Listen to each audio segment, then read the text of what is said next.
আমাদের মিরু ভাই, হ্যাঁ মিরু ভাই আমার মতো পাইলট হইতে চাইছিল, ফ্লাইং টেস্ট দিছে, পারে নাই, ফেল করছে।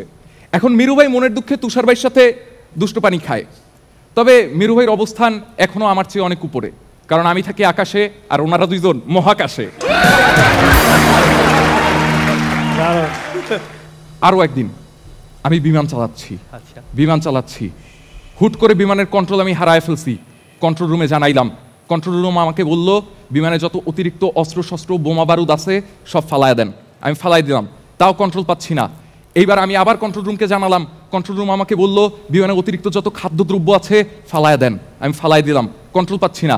এবার বলল বিমানে যত অতিরিক্ত জামা কাপড় আছে ফালায় দেন, ফালাই দিলাম, তাও কন্ট্রোল পাচ্ছি না। এরপর বিমান ক্র্যাশ করে গেল।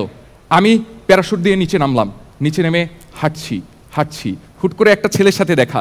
ছেলেটা অনেক আনন্দিত। আমি জিজ্ঞেস করলাম, এই তোমার এত আনন্দ কেন? বললো একটু আগে আকাশ থেকে নতুন জামা কাপড় পরছে, তাই আমার এত আনন্দ। আমি বললাম বাহ। আমি হেঁটে হেঁটে আর একটু সামনে এগোলাম, দেখি একটা মানুষের জটলা, সবাই উল্লাস করছে। আমি বললাম, এই আপনাদের এত উল্লাস কেন? বললো 6 মাসের খাদ্যদ্রব্য একসাথে আকাশ থেকে পড়ছে, তাই আমরা উল্লাস করতেছি। হেঁটে হেঁটে আমি আর একটু সামনে এগোলাম, দেখলাম একটা মানুষ খুবই মন খারাপ করে কপালে হাত দিয়ে বসে আছে। আমি বললাম, কি ভাই আপনার কি হয়েছে, আপনার মন খারাপ কেন? ভাই দুপুরে মূলার তরকারি দিয়ে ভাত খাইছিলাম, একটা গ্যাস ছাড়ছি, আমার পুরো এলাকা উইরা গেল।